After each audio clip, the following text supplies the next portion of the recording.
Hello dear students, welcome back to our YouTube channel defacto classes. Dear students, जैसा कि आपने देखा previous video में हम सीक्वेंस एंड सीरीज का जो चैप्टर फर्स्ट है उसके एक्सरसाइज 1.3 के कुछ बेसिक कंसेप्ट पढ़ रहे थे, जिसमें लिमिट पॉइंट है, नेबरहुड है, ये सारा कुछ हम क्लियर कर चुके हैं। जो आज का हमारा टॉपिक है वो है क्लोजर ऑफ ए सेट, और नेक्स्ट एक थ्योरम हम करेंगे जो कि काफ़ी इंपॉर्टेंट है। तो यहाँ से देखिए, सबसे पहले क्लोजर ऑफ ए सेट को देख लेते हैं कि ये होता क्या है। क्लोजर ऑफ सेट क्या है कि अगर ए सबसेट है रियल नंबर का, देन क्लोजर ऑफ सेट क्या होगा, इज द सेट, वो एक सेट होगा containing all the points of A, जिसमें ए के सारे पॉइंट होंगे एंड सारे लिमिट पॉइंट होंगे सेट ए के, और इसको डिनोट करते हैं हम ए बार से। ठीक है ना, किससे डिनोट किया जाता है? ए बार से। तो इसको हम बोलते हैं क्लोजर ऑफ सेट ए। तो क्लोजर यानी कि इस तरीके से हम बोल सकते हैं कि जो ए बार है वो ए की यूनियन होगी डेराइव्ड सेट ऑफ ए से। अब डेराइव्ड सेट आपको पता होना चाहिए, डेराइव्ड सेट का मीनिंग क्या है कि सारे लिमिट्स पॉइंट से जो सेट बनता है उसको डेराइव्ड सेट बोलते हैं, या फिर उसको हम ए प्राइम से डिनोट करते हैं। तो ये है क्लोजर, बस किसी सेट की और उसके लिमिट्स पॉइंट्स का जो सेट बनता है यानी कि डेराइव्ड सेट, अगर उसकी यूनियन कर देते हैं तो हमें ए बार यानी कि क्लोजर ऑफ ए सेट मिल जाता है भी। तो इसके लिए कुछ एग्जांपल करते हैं। जैसे फर्स्ट एग्जांपल है, अगर कोई सेट है ओपन इंटरवल ए बी, ठीक है ना, तो इस केस में प्रीवियस वीडियो में जो लिमिट पॉइंट वाली वीडियो है, डेराइव्ड सेट हमने पढ़ा था, एस प्राइम की वैल्यू क्या होगी? क्लोज ए बी, ठीक है ना। यानी कि अगर दूसरा इंटरवल एस हम क्लोज इंटरवल ए भी ले लें तो भी उसका एस प्राइम यही बनेगा। अगर एस को हम इस तरीके से ले लें भी, हाफ ओपन, या फिर फोर्थ एस को हम इस तरीके से ले लें कि ए की साइड क्लोज और बी की साइड ओपन, तो तीनों केस में जो एस प्राइम की वीडियो है यानी कि डेराइव्ड सेट ऑफ एस है वो क्लोज इंटरवल ए बी ही बनेगा। ये प्रीवियस वीडियो के अंदर हम डिस्कस कर चुके हैं। तो यहां से अगर हमें एस बार की वैल्यू निकालनी है भी, तो एस बार क्या होगा? S union S prime. तो एस सेट क्या है? देखो, ए बी के साथ अगर क्लोज इंटरवल ए बी की यूनियन करोगे तो भी क्या आएगा? क्लोज इंटरवल ए बी, क्योंकि क्लोज इंटरवल ए बी में ज्यादा एलिमेंट है, इसमें कम है, क्योंकि इसमें ए और बी काउंट होता है, इसमें ए और बी भी काउंट नहीं होता, सिर्फ बीच वाले आते हैं। इन दोनों की यूनियन करोगे सेम आ जाएगा, इन दोनों की यूनियन कर लो, इन दोनों की यूनियन कर लो, आएगा ए बी का क्लोज सेट ही, क्योंकि सबसे बड़ा सेट ही ये है इन सभी में से, क्लोज सेट ए बी। तो ये समझे। उसके बाद फिफ्थ में हम देख लेते हैं कि अगर कोई सेट है, लेट सपोज वो रियल नंबर का है, तो उसका एस प्राइम निकालोगे तो वो भी क्या आएगा? रियल नंबर, यानी कि सारे लिमिट पॉइंट बनेंगे। तो यहाँ से एस बार की वैल्यू निकालोगे, रियल यूनियन रियल, तो ये भी क्या आ गया? रियल आ गया। उसके बाद अगर कोई सेट एस है रेशनल नंबर का, किसका? रेशनल नंबर का। रेशनल नंबर के केस में हमने क्या पढ़ा था कि एस प्राइम की वैल्यू क्या होगी? रियल नंबर होगी। ये लिमिट पॉइंट यानी कि सारे लिमिट पॉइंट बनेंगे इसके। तो दिस मीन्स लिमिट पॉइंट का सेट क्या हो गया? All real number. तो यहां से अब अगर एस बार की आप वैल्यू निकालते हो, रेशनल की यूनियन करोगे रियल के साथ, तो क्या आएगी? रियल आएगी। सेवंथ देख लीजिए, एस मान लिया कोई इरेशनल नंबर का सेट है, ये हम प्रीवियस वीडियो के अंदर डिस्कस कर चुके हैं, इस वजह से मैं डायरेक्ट रिजल्ट बता रहा हूं। तो एस प्राइम की वैल्यू क्या होगी? वो भी रियल नंबर होगी, है कि नहीं, क्योंकि इसके लिमिट पॉइंट रियल बहुत सारे एग्जिस्ट करेंगे। तो यानी कि एस बार की जो वैल्यू होगी, इरेशनल की और रियल की यूनियन करोगे, क्या आएगा? रियल। अब एट्थ देख लियो, एट्थ क्या है? एस सेट मान लिया नेचुरल नंबर है, नेचुरल नंबर का सेट है। तो अगर आप एस प्राइम की वैल्यू निकालते हो कि इसके कितने लिमिट पॉइंट होंगे, कि लिमिट पॉइंट का सेट, इसका तो कोई लिमिट पॉइंट है ही नहीं, तो एस प्राइम की वैल्यू आती है 5। तो एस बार की यहां से वैल्यू क्या आएगी? एन की यूनियन करनी है अपने 5 के साथ, तो दिस मीन्स क्या आ जाएगा? एन आ जाएगा एस बार। ठीक है। अगर ऐसा हम इंटीजर के केस में देखते हैं, एस क्या है? सेट ऑफ इंटीजर्स हैं, तो जब एस प्राइम की वैल्यू निकालोगे, इसके लिए भी 5 होती है, प्रीवियस वीडियो में डिस्कस कर चुके हैं। तो एस बार की जो वैल्यू आएगी, एस बार की वैल्यू आएगी जेड की यूनियन 5 के साथ, दिस मीन्स जेड आ गया। या फिर एक और देख लेते हैं, जैसे 10th एग्जाम्पल है, अगर कोई सेट 5 है तो एस प्राइम की वैल्यू निकालोगे वो भी 5 होगी, ये भी प्रीवियस वीडियो के अंदर देख चुके हैं। तो यहां से एस बार की वैल्यू क्या होगी? 5 यूनियन 5, यानी कि एस और एस प्राइम की यूनियन, तो 5 की यूनियन 5 के साथ करोगे तो एस बार भी क्या आएगा? 5। यानी कि एक ही सेट ऐसा है, एस जो सेट खुद भी 5 है, एस प्राइम भी 5 है, और एस बार यानी कि उसका क्लोजर भी 5 है। तो क्लोजर बड़ा सिंपल सा टॉपिक है, क्योंकि आपको सेट का पता है और उसके डेराइव्ड सेट का पता है, तो क्लोजर में क्या है? बस दोनों की आपने यूनियन कर देनी है भी। तो ये था क्लोजर ऑफ ए सेट। उसके बाद जो नेक्स्ट हमारा टॉपिक है वो है बोल-जेनो-वेरस्ट्रेस थ्योरम। अब इसको शॉर्ट में आप BW थ्योरम भी बोल सकते हैं भी, क्योंकि कई स्टूडेंट्स को इसकी प्रोनाउंसिएशन में काफ़ी दिक्कत रहती है, यानी कि बोल-जेनो-वेरस्ट्रेस थ्योरम, ठीक है ना। अब ये थ्योरम है क्या, उससे पहले ये जान लेते हैं कितना इंपॉर्टेंट है। ये काफ़ी बार KUK के एग्जाम में भी रिपीट हो चुकी है, MDU के एग्जाम में भी रिपीट हो चुकी है, CDLU के एग्जाम में भी रिपीट हो चुकी है। यानी कि अगर एग्जाम के पॉइंट ऑफ व्यू से देखा जाए तो ये काफ़ी इंपॉर्टेंट थ्योरम है, बहुत बार एग्जामिनर इसको एग्जाम में डाल देता है भी। तो यहाँ से देखिए, तो इसको सोल्व करते हैं। सोल्व करने से पहले इसकी स्टेटमेंट समझ लीजिए, क्योंकि स्टेटमेंट का समझ में आना जरूरी है, तभी हम समझ पाएंगे कि एक्चुअल में वो थ्योरम क्या है।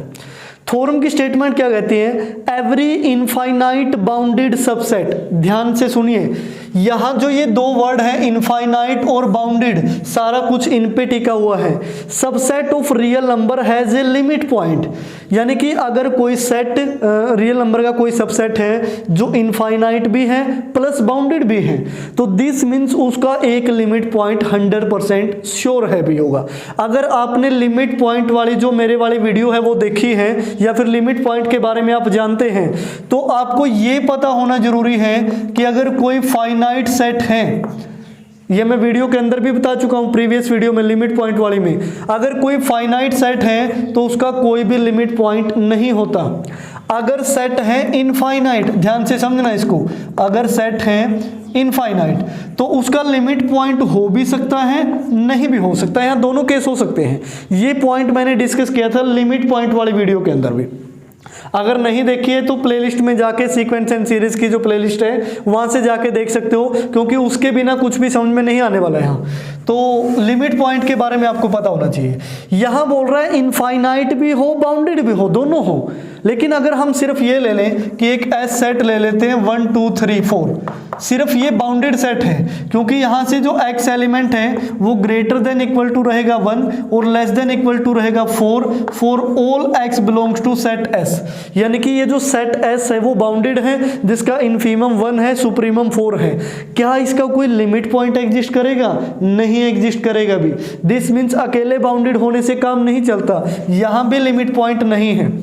अगर सिर्फ इनफाइनाइट हो, जैसे नेचुरल नंबर का केस ले लिया 1 2 3 4 सो ऑन, अब ये इनफाइनाइट सेट है और लिमिट पॉइंट में हम पढ़ चुके हैं कि नेचुरल नंबर का भी कोई लिमिट पॉइंट नहीं होता। लेकिन अगर मैं इन दोनों कंडीशंस को कंबाइन कर देता हूं, यानी कि कोई ऐसा सेट लेते हैं जो इनफाइनाइट भी हो बाउंडेड भी हो, तो ये थ्योरम क्या कहती है कि उसका 100% कोई ना कोई लिमिट पॉइंट जरूर बनेगा भी। सिंपल सी मीनिंग ये है इस थ्योरम का कि अगर कोई सेट इनफाइनाइट भी है बाउंडेड भी है, दिस मीन्स उसका एक लिमिट पॉइंट 100% श्योर है भी, बनेगा ही बनेगा। ठीक है ना, ये हमने प्रूव करना है। तो इसको प्रूव करने के लिए हमें एक इनफाइनाइट और बाउंडेड सेट चाहिए, तो वो हम ले लेते हैं भी। तो इसका सॉल्यूशन यहां से शुरू करता हूं मैं। सॉल्यूशन में हम लिखते हैं let a set S which is the subset of real number be a infinite, be a infinite bounded set with bounds, जो इसके बाउंड्स हैं उसको हम इस तरीके से कंसीडर कर लेते हैं कि इनफीमम ऑफ सेट एस है वो हमने स्मॉल m लिया है, एंड जो सुप्रीमम है इस सेट का वो हमने लिया है कैपिटल M, क्योंकि बाउंडेड है तो सुप्रीमम इनफीमम यानी कि अपर बाउंड लोअर बाउंड दोनों एग्जिस्ट करेंगे, तो इनफीमम और सुप्रीमम हमने एज्यूम कर लिए हैं।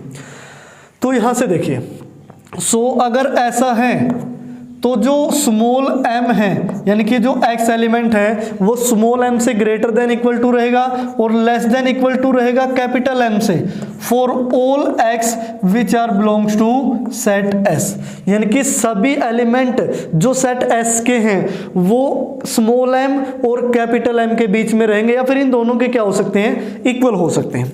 अगर इसी चीज को मैं एक नंबर लाइन की हेल्प से आपको दिखाऊं तो थोड़ा सा और क्लियर आपको दिखेगा। लेट सपोज ये नंबर लाइन है, ठीक है ना, ज्यादा बड़ी नहीं लेते, थोड़ी छोटी ले लेते हैं क्योंकि आगे काफी कुछ लिखना है इस थ्योरम के अंदर। तो लेट सपोज ये है स्मॉल m, ठीक है ना, और ये है कैपिटल M, ध्यान से समझना अभी, बिल्कुल इंपॉर्टेंट थ्योरम है।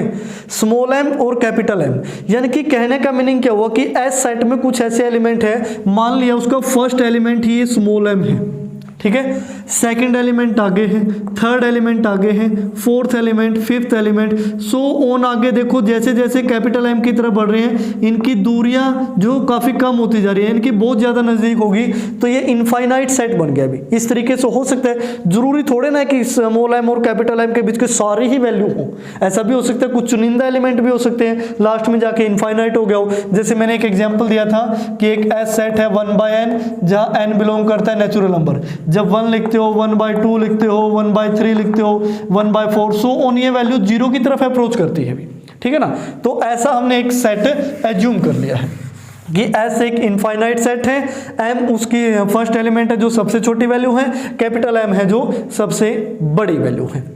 तो उसके लिए अब एक और सेट हमें कंसीडर करना पड़ेगा इसको प्रूव करने के लिए, तो हम यहाँ लिख लेते हैं, थोड़ा नीचे लिखता हूँ, यहाँ बनाना पड़ेगा वो, तो यहाँ से हम लिखते हैं consider a set P of real numbers, ठीक है ना, set P of real numbers such that कि हमने इस तरीके से कंसीडर किया है, P है जो, ध्यान से समझना इस लाइन को,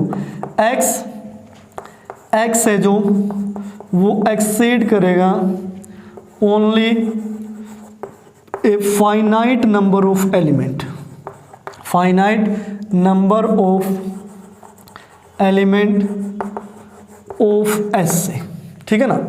ये लाइन काफ़ी इंपॉर्टेंट है, भी इसको हम फर्स्ट कंसीडर कर लेते हैं, इसको हम सेकंड कंसीडर कर लेते हैं, ठीक है ना, क्योंकि जो पॉइंट मेन होते हैं उनको हम एज इक्वेशन या फिर रिजल्ट के तौर पर यूज करते हैं। इस लाइन का मीनिंग समझिए कि P सेट हमने एक ऐसा सेट लिया है जो रियल नंबर्स का है, इस तरीके से P के जो एलिमेंट है x है वो एक्सीड करेगा only a finite number of element of S से। मीनिंग समझिए कि P सेट मैंने इस तरीके से ले लिया है कि P सेट के अंदर काफ़ी सारे एलिमेंट हैं, हमें नहीं पता कितने हैं, ठीक है ना, लेकिन जो P सेट है वो S सेट के कुछ फाइनाइट एलिमेंट से एक्सीड करता है। इसका मीनिंग क्या है, फाइनाइट एलिमेंट से एक्सीड करने का अर्थ मैं आपको बताता हूँ। लेट अस सपोज S मैंने कोई सेट लिया, ठीक है ना, जैसे 2 3 ले लेता हूँ मैं, एग्जाम्पल ले लेते हैं, 2 3 एक इनफाइनाइट भी है ओपन इंटरवल में और बाउंडेड भी है। तो 2 3 अगर इस सेट में आप वैल्यू की बात करोगे तो क्या आएगी, 2.1 2.2 2.3 2.31 2.32 2.4 सो ऑन चलती रहेगी, 2.9 आएगा, 2.99 आएगा, 2.991 आएगा, 2.992 सो ऑन, ये काफ़ी सारे वैल्यू आती रहेंगी, लेकिन इसके अंदर 3 नहीं रहेगा। एस सेट के जितने भी एलिमेंट है वो 3 से छोटे ही रहेंगे, ठीक है ना, लेस देन 3। अब P सेट कुछ ऐसे हमने कंसीडर किया है कि इसके अंदर कुछ और एलिमेंट है, इनका हमें पता नहीं, लेकिन इसका मान लिया ये 2.2 तक ये एलिमेंट आ गया, 2.1 भी आ गया, 2.2 आ गया, क्योंकि जो 2.2 है ये P सेट का एलिमेंट ये X के कुछ एलिमेंट से एक्सीड करता है इस तरीके से, या फिर ये 2.3 तक भी आ सकता है, 2.5 तक भी आ सकता है, 2.6 तक भी आ सकता है, ऐसे इस तरीके से, ठीक है ना, क्योंकि ये जो S सेट के कुछ एलिमेंट है ये 2.6 है जो उनसे क्या है, एक्सीड करता है। क्लियर, तो P कुछ हमने इस तरीके से अज्यूम किया है। अब P सेट है वो फाइनाइट भी हो सकता है, इनफाइनाइट भी हो सकता है, क्योंकि इस साइड में P के कितने एलिमेंट है वो हमें ही नहीं पता, तो इस वजह से ना तो मैंने यहाँ फाइनाइट लिखा है ना ही इनफाइनाइट लिखा है। P set of real number है, हमें नहीं पता भी कि वो कैसा है। भी हो सकता है कि M के वो यहाँ तक के एलिमेंट, यहाँ तक वो सेट हो इस तरीके से, भी यहाँ तक ये 7-8 एलिमेंट हो जो सेट के अंदर है P के अंदर, और आगे क्या पता, मान लिया देखो जैसे मान लिया ये जो सेट S है उसके 50 एलिमेंट P के अंदर है, जो बाकी बचे हैं वो हो सकता है 50 ही हो तो 100 के फाइनाइट हो जाएगा, हो सकता है कि पीछे बहुत सारे एलिमेंट हो ये इनफाइनाइट ही हो जाए, तो यानी कि दोनों केस हो सकते हैं। बस कंडीशन क्या है कि ये जो P सेट के अंदर एलिमेंट आ सकते हैं सिर्फ वही एलिमेंट आएंगे जो एक्सीड करेंगे finite number of element S से, यानी कि ये नहीं कि P में आप यहाँ 3 लिख लो, अगर 3 लिख लिया उसका मीनिंग क्या होगा कि ये तो S के इनफाइनाइट नंबर से बड़ा हो गया, एक्सीड कर गया, है कि नहीं, यानी कि नंबर वही लेने हैं जो इसके फाइनाइट नंबर से क्या करें, एक्सीड करें। तो ये चीज़ आपको एग्जाम्पल से अच्छी तरीके से समझ में आई होगी और यहाँ से भी। क्लियर? तो उसके बाद अब हम मान लेते हैं for x belongs to p, यहाँ दो कंडीशन होगी भी, ध्यान से समझिए। x बिलोंग्स टू p, दो कंडीशन क्या होगी? जो ये x एलिमेंट है जो सेट S के लिए गए हैं, finite number of element, x उन्हीं में से एक है, तो x है जो वो है ग्रेटर देन इक्वल टू होगा only a finite number of element of set S से। ठीक है ना, क्योंकि x है वो बड़ा होगा कुछ चुनिंदा एलिमेंट से, फाइनाइट एलिमेंट से। या फिर आप इसको इस तरीके से लिख सकते हो कि जो x है वो लेस देन इक्वल टू रहेगा infinite number of elements of set S से। ठीक है ना, ध्यान से समझना इसको। b वो बड़ा है S सेट के कुछ चुनिंदा एलिमेंट से, लेकिन वो छोटा है S सेट के इनफाइनाइट नंबर ऑफ एलिमेंट से। ध्यान से समझिए इस पॉइंट को। तो ये पॉइंट हमने कंसीडर कर लिया, काफी इंपॉर्टेंट है, तो इसको मैं मान लेता हूं थर्ड और इसको मैं मान लेता हूं फोर्थ भी। ये चीज आपको समझ में आ जानी चाहिए, काफी इंपॉर्टेंट लाइन है ये।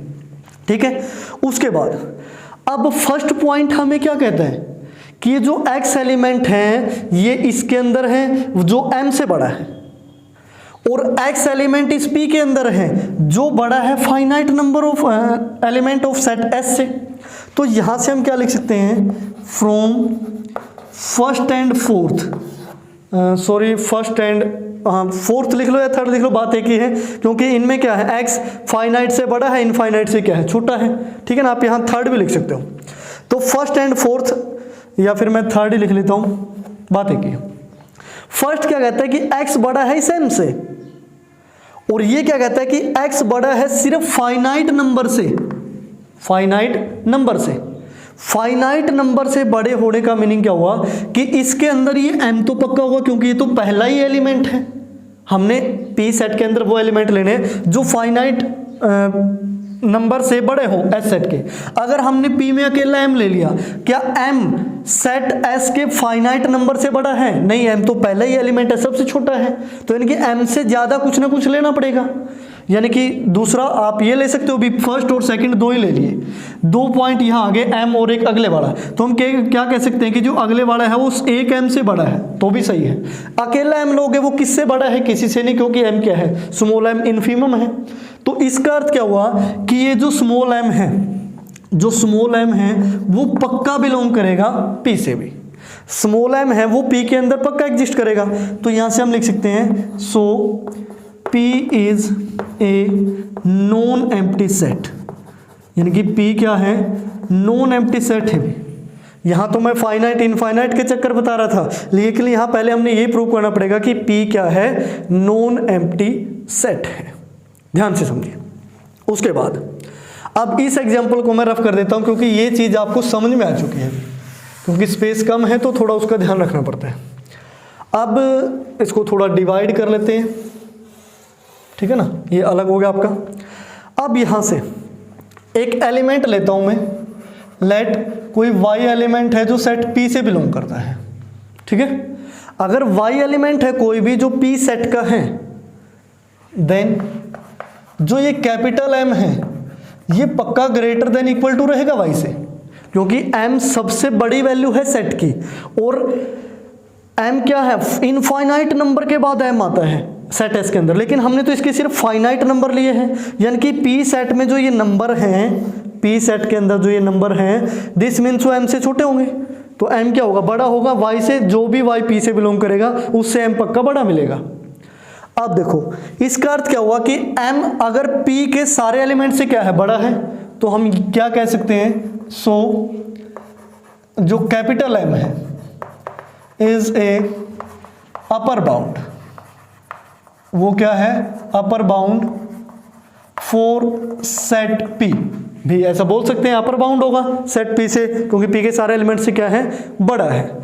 अब यहां से by completeness property completeness property of रियल्स।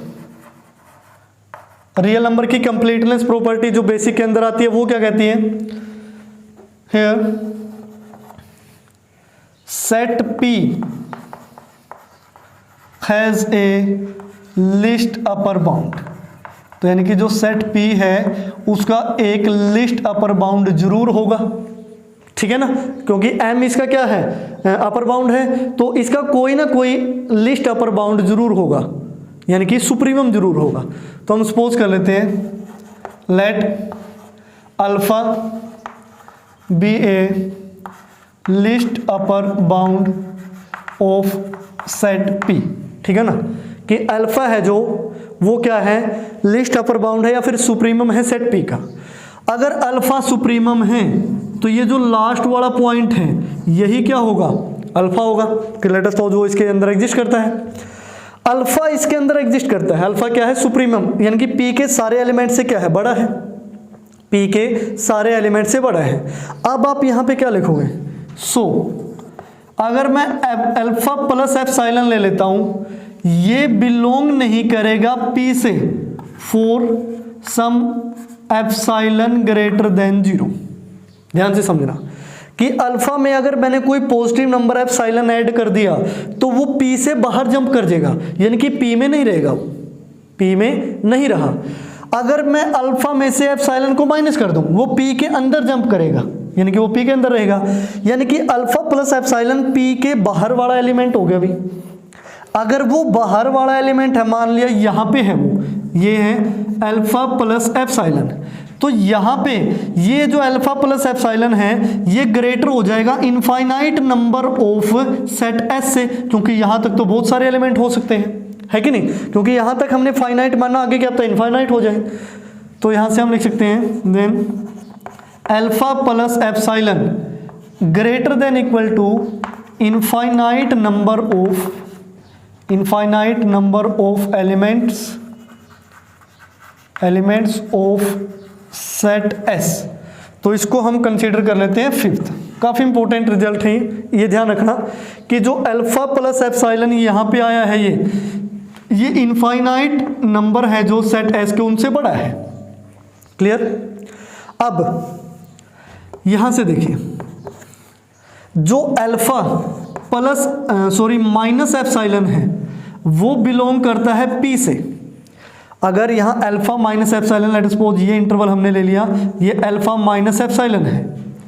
Alpha minus epsilon तो P के अंदर है, P के अंदर जंप कर गया, वो बिलोंग करता है P से, ठीक है ना। जो अल्फा माइनस एप्सिलॉन है is not a upper bound, ठीक है ना, अपर बाउंड ऑफ P। यानी कि अगर वो P के अंदर है, अल्फा से बैक साइड है, तो इसका मीनिंग ये अपर बाउंड तो हो ही नहीं सकता, यानी कि ये तो नीचे आ गया, P के अंदर आ गया ना। जब अल्फा ही सुप्रीमम है तो इससे छोटा एलिमेंट अपर बाउंड हो ही नहीं सकता, अल्फा से बड़ा हो सकता है अपर बाउंड, ठीक है ना। तो ये समझिए। Then there exist a element, कोई भी एलिमेंट हम मान लेते हैं, जैसे y हम ले चुके हैं y1 सच दैट, ठीक है ना, y1 belongs to P and जो y1 है वो ग्रेटर देन इक्वल टू रहेगा अल्फा माइनस एप्सिलॉन से। भी अगर अल्फा माइनस एप्सिलॉन P के अंदर का कोई पॉइंट है तो कोई ना कोई पॉइंट, लेट सपोज ये वाला y1 जरूर ऐसा एग्जिस्ट करेगा जो अल्फा और अल्फा माइनस एप्सिलॉन के बीच होगा, क्योंकि जो एप्सिलॉन है वो ग्रेटर देन 0 है, एक पॉजिटिव वैल्यू है, तो इनके बीच का कोई पॉइंट है y1। ध्यान से समझना आप, y1 इसके बीच का पॉइंट है लेकिन P पॉइंट में है, P सेट के अंदर है। तो यहां से हम क्या लिख सकते हैं, जो अल्फा माइनस एप्सिलॉन है वो लेस देन इक्वल टू है y1 से, लेस देन इक्वल टू है y1 से, लेकिन y1 है जो ये मान लिया यहाँ का एलिमेंट है वो लेस देन इक्वल टू है infinite number of elements elements of set S से। ध्यान से समझना कि जब alpha he infinite number of element of S से छोटा था, यानी कि एक्स जैसे ये वाले जितने भी अल्फा और यहाँ यानी कि यहाँ से लेकर और यहाँ अल्फा एंड तक जो हमने एलिमेंट लिए हैं वो सारे इसके इनफाइनाइट नंबर ऑफ एलिमेंट से क्या है, छोटे हैं, लेस देन है। तो ये भी y1 इसी के अंदर है तो ये भी क्या होगा, लेस देन होगा। तो इसको हम मान लेते हैं सिक्स्थ रिजल्ट। ध्यान से समझिए, फिफ्थ और सिक्स्थ रिजल्ट को देखिए। फिफ्थ रिजल्ट क्या कहता है कि जो ये अल्फा प्लस एप्सिलॉन है ये वैल्यू ये infinite number of element of S से बड़ी है, यानी कि यहां तक जब ये आए तो क्या हो गया, इनफाइनाइट हो गया यहां तक। लेकिन जो ये y1 है, ये वाला y1 है या फिर अल्फा माइनस एप्सिलॉन मान लिया, यहां पे है कोई, ये है जो इनफाइनाइट नंबर ऑफ एलिमेंट से क्या है, छोटा है। यहां बहुत सारे एलिमेंट हैं तो इसका अर्थ क्या हुआ, अभी यहां से from fifth and sixth we can say that जो ये इंटरवल है अल्फा माइनस एप्सिलॉन और alpha plus epsilon has infinite number of elements of set S. तो इसका अर्थ क्या हुआ कि इन दोनों कंडीशन से कि यहां से और यहां तक भी क्या है, इनफाइनाइट नंबर ऑफ एलिमेंट है सेट एस के। अगर कोई इंटरवल किसी सेट के इनफाइनाइट नंबर ऑफ एलिमेंट्स को लेकर चलता है, उसके अंदर एग्जिस्ट करते हैं, तो दिस मीन्स अब हम क्या कह सकते हैं, hence we can say that जो अल्फा है is a limit point of set S. ठीक है ना। तो हम क्या कह सकते हैं कि अगर अल्फा माइनस एप्सिलॉन और अल्फा प्लस एप्सिलॉन ये इंटरवल एस के इनफाइनाइट नंबर ऑफ एलिमेंट को एग्जिस्ट करता है तो अल्फा क्या होगा, लिमिट पॉइंट होगा सेट एस का। यही हमने प्रूव करना था। भी मेन मुद्दा सारा इस इंटरवल पे था कि ये जो इंटरवल है सेट एस के इनफाइनाइट नंबर को कंटेन करेगा, यही चीज हमने बतानी थी भी। तो डियर स्टूडेंट्स, ये है आपकी बोल्जेनो-वीरस्ट्रैस थ्योरम, ठीक है ना, BW थ्योरम, जो काफ़ी इंपॉर्टेंट है। उम्मीद करता हूं कि आपको अच्छी तरीके से समझ में आ गई होगी। अगर सारी चीज़ें आप पकड़ पा रहे हो तो कमेंट बॉक्स में जरूर लिख दीजिए कि सर BW थ्योरम हमें समझ में आ चुकी है, ठीक है ना। क्योंकि जो हम पढ़ाते हैं उसका रिजल्ट भी साथ साथ हमें मिलना चाहिए। एक्चुअल में वो चीज़ें समझ में आ रही है या नहीं। अगर समझ में नहीं आई है तो वो पॉइंट बताए जहाँ से आपको समझ में ना आई हो। इससे क्या होगा कि आप उस पॉइंट से वीडियो को रिवाइंड करके देखें। हो सकता है कि कोई पॉइंट आपका छूट गया हो, कि जब मैं पढ़ा रहा हूँ इधर उधर ध्यान हो गया, ऊपर कोई मैसेज आ गया होगा। तो ये सारी चीज़ें यानी कि एक बार आपने देखा है, अगर 100% क्लियर नहीं है, वैसे तो एक ही बार में हो जाना चाहिए, तो एक बार और देख लो इसको। जो बाकी की दिक्कतें रहती हैं वो भी सोल्व हो जाएंगी। हो सकता है कोई पॉइंट आपने मिस कर दिया हो, तो पूरे कंसंट्रेशन के साथ वीडियो देखा करें, कोई भी पॉइंट मिस नहीं होना चाहिए। अगर पॉइंट मिस नहीं होगा, दिस मीन्स क्लियर कट आपको 100% समझ में आएगा। तो डियर स्टूडेंट्स, जैसा कि आपने देखा आज की वीडियो के अंदर हमने दो टॉपिक क्लियर किए, क्लोजर ऑफ ए सेट और ये जो BW थ्योरम है यानी कि बोल्जेनो-वीरस्ट्रैस थ्योरम, ठीक है ना। ये दोनों काफ़ी इंपॉर्टेंट टॉपिक थे आज की वीडियो के, जो एक्सरसाइज के लिए भी मोस्ट इंपॉर्टेंट टॉपिक है। और ये थ्योरम तो एग्जाम में अगर रिपीट होती है तो आप सिंपली इसको सोल्व कर सकते हो या फिर प्रूव कर सकते हो। तो डियर स्टूडेंट्स, अगर आपको वीडियो पसंद आई है तो कमेंट बॉक्स, लाइक और सब्सक्राइब का बटन जरूर प्रेस कर लें ताकि आपको नोटिफिकेशन मिलता रहे। तो आज की वीडियो में डियर स्टूडेंट्स इतना ही, मिलते हैं नेक्स्ट वीडियो में। तो thank you for watching my videos and bye bye.